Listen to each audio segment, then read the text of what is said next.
আজকে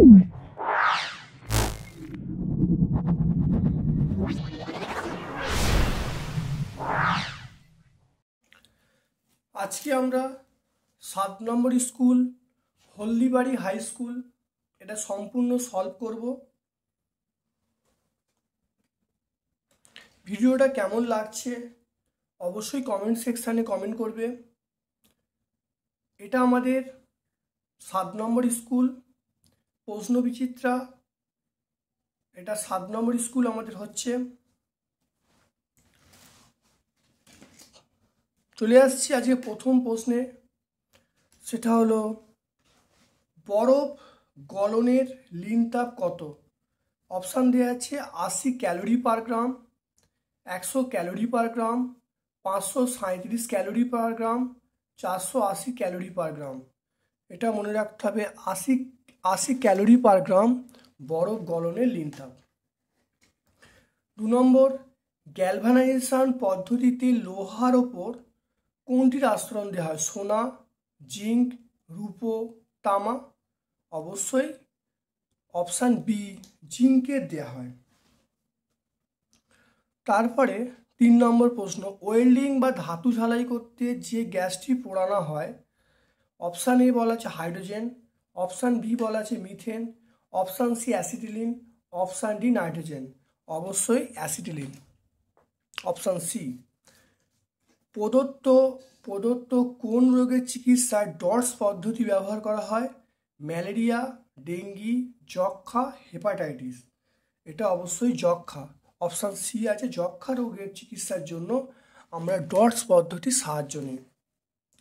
2-এর একটা, উত্তপ্ত হলে বায়ু ঘনত্ব কমে যায়। উত্তপ্ত হলে বায়ুর কি কমে যায়? অবশ্যই ঘনত্ব কমে যায়। উত্তপ্ত হলে বায়ুর ঘনত্ব কমে যায়।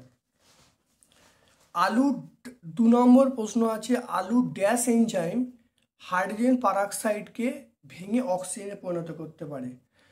আলুর ড্যাশ এনজাইম হাইড্রোজেন পারঅক্সাইডকে ভেঙে অক্সিজেনে পরিণত করতে পারে। এটা মনে রাখতে হবে আলুর মধ্যে ক্যাটালেজ থাকে, এই ক্যাটালেজ উৎসেচক।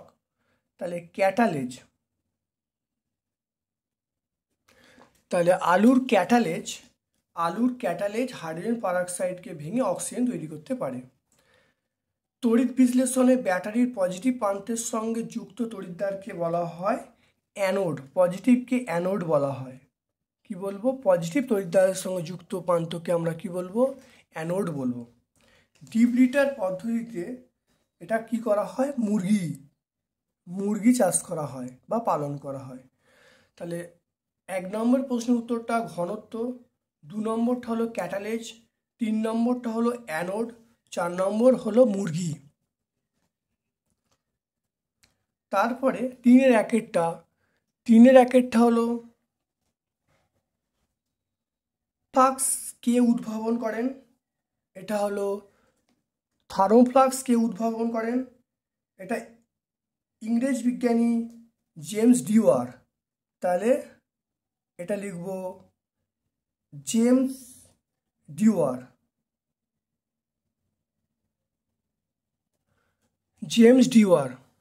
থার্মোফ্লাক্স উদ্ভাবন করে জেমস ডিওয়ার। তারপরে দমদম জ্বর কোন আর্দ্র পানি আক্রমণ করে? দমদম জ্বর কোন আর্দ্র পানির আক্রমণ করে? এটা হলো লিশম্যানিয়া।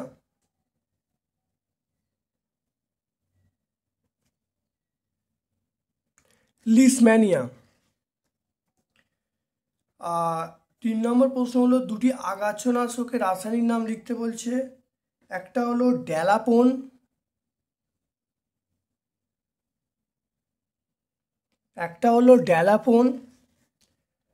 আর 2 নম্বর হলো প্লিক্লোরাম।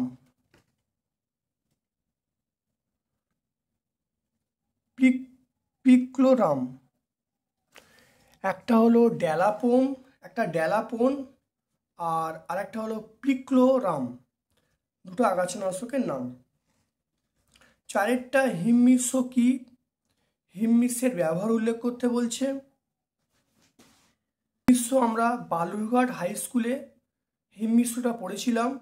বালুরঘাট হাই স্কুল 3-এর 1-এর প্রশ্নটা অবশ্যই উত্তরটা দেখে নেবে, সেখানে আছে।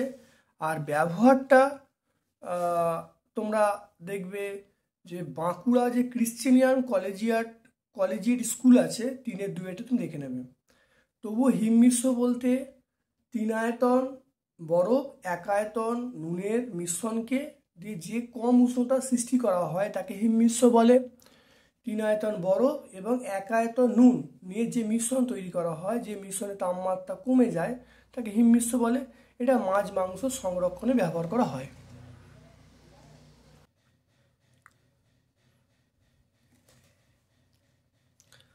তারপরে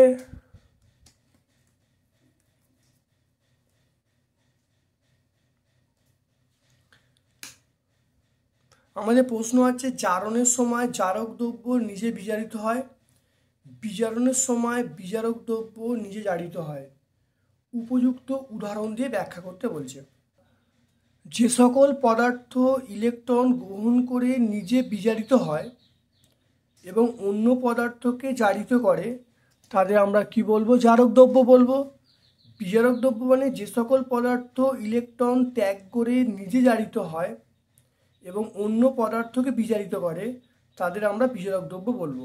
অর্থাৎ যে সকল পদার্থ ইলেকট্রন ত্যাগ করে নিজে জারিত হয় এবং অন্যকে বিজারিত করে তাদেরকে আমরা কি বলবো? বিজারক দ্রব্য বলবো। Cu2 প্লাস Fe, এটা Cu প্লাস Fe2+, অর্থাৎ এই বিক্রিয়ায় আমরা দেখতে পাচ্ছি Cu2+ আয়ন নিজে দুটো ইলেকট্রন গ্রহণ করে Cu-তে পরিণত হয়েছে। তাহলে Cu2+ এ কী করেছে? দুটো ইলেকট্রন গ্রহণ করেছে, দুটো ইলেকট্রন গ্রহণ করে Cu-তে পরিণত হয়েছে। Fe দুটো ইলেকট্রন ত্যাগ করে আমরা Fe2+ পেয়েছি। তাহলে এখানে দেখা যাচ্ছে এই যে Cu2+ থেকে Cu হলো, এখানে কি হচ্ছে? বিজারণ প্রক্রিয়া সম্পন্ন হচ্ছে। Fe থেকে Fe2+ হচ্ছে, এটা জারণ প্রক্রিয়া সম্পন্ন হচ্ছে। তাহলে এখানে আমরা বলতে পারি যে Cu2+ এটা হলো কি পদার্থ? Cu2+ এটা আমরা বলবো Cu2+, দেখা যাচ্ছে Cu2+ প্লাস Fe সমান Cu প্লাস Fe2+। তাহলে Cu2+ থেকে Cu হচ্ছে, তাহলে এখানে দেখা যাচ্ছে বিজারণ প্রক্রিয়া সম্পন্ন হচ্ছে। Fe থেকে Fe2+ হচ্ছে জারণ প্রক্রিয়া সম্পন্ন হচ্ছে। অর্থাৎ এই বিক্রিয়ায় Cu2+ আয়ন নিজে দুটি ইলেকট্রন ত্যাগ করে ধাতব Cu-তে পরিণত হয়েছে। Fe কী হয়েছে? দুটো ইলেকট্রন গ্রহণ করে Fe2+ আয়নে পরিণত হয়েছে। তাহলে Cu2+ এটা হলো জারক পদার্থ, আর Feটা আমরা কি বলবো? বিজারক পদার্থ বলবো। Feটা আমরা বলবো বিজারক পদার্থ। Fe দুটো ইলেকট্রন বর্জন করে Fe2+-এ পরিণত হয়েছে। তাহলে Feর কি হয়েছে? Feর আমরা জারণ প্রক্রিয়া সম্পন্ন হয়েছে। তাহলে Feটাকে আমরা কি বলবো? বিজারক পদার্থ বলবো। 2 তড়িৎ বিশ্লেষণ বলতে কি বোঝায়? তড়িৎ বিশ্লেষণ প্রক্রিয়ার নীতি বলতে বলছে। দেখো সুন্দর করে লেখা আছে, ভালো করে দেখে নেবে।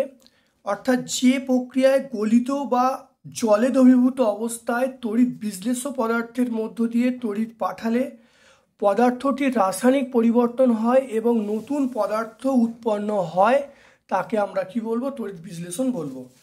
অর্থাৎ যে প্রক্রিয়ায় গলিত বা জলে দ্রবীভূত অবস্থায় তড়িৎ বিশ্লেষ্য পদার্থের মধ্য দিয়ে তড়িৎ পাঠালে পদার্থটির রাসায়নিক পরিবর্তন হয় এবং নতুন পদার্থ উৎপন্ন হয় তাদেরকে আমরা কি বলবো? তড়িৎ বিশ্লেষণ বলবো। এর নীতি কি? নীতি হলো যে তড়িৎ বিশ্লেষণের ফলে পদার্থটি বিশ্লিষ্ট হয়ে যায়, বিশ্লিষ্ট হয়ে ক্যাটায়ন ও অ্যানায়ন উৎপন্ন হয়।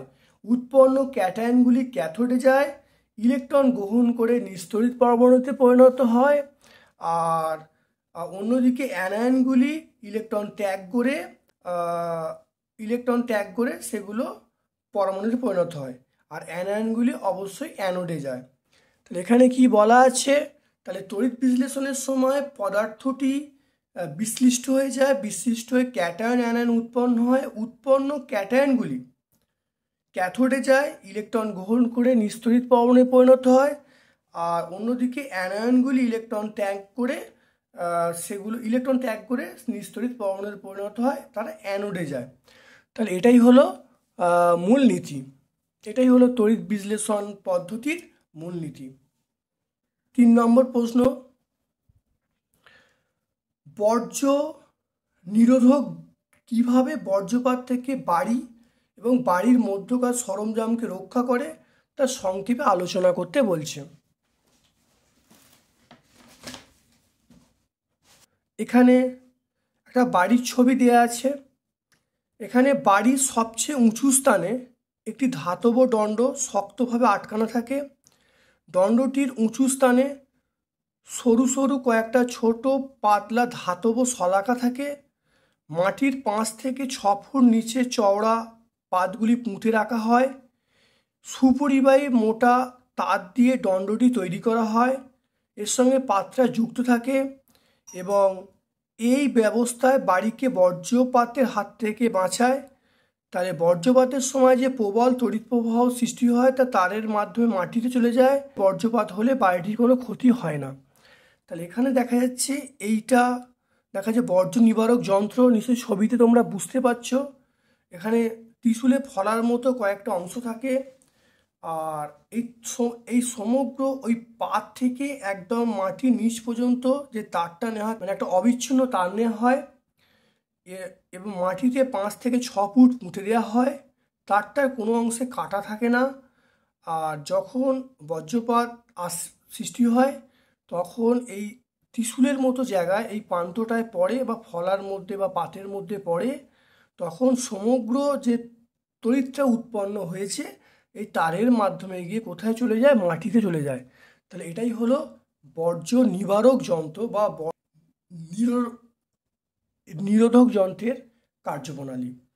তাহলে এটা ভালো করে করে নেবে, ভালো করে দেখে নেবে, পরীক্ষায় পরে গুছিয়ে লিখে দেবে। তাহলে আজকে আমরা 7 নম্বর স্কুল হলদিবাড়ি হাই স্কুল এটা সলভ করলাম। ভিডিওটাকে অবশ্যই লাইক করবে, যদি ভালো লাগে ভিডিওটাকে অবশ্যই লাইক করবে এবং তোমরা কোন ধরনের ভিডিও আরও বেশি বেশি চাও সে বিষয়ে তোমরা কমেন্ট করতে ভুলবে না। যারা চ্যানেলটাকে সাবস্ক্রাইব করোনি চ্যানেলটাকে অবশ্যই সাবস্ক্রাইব করে নেবে।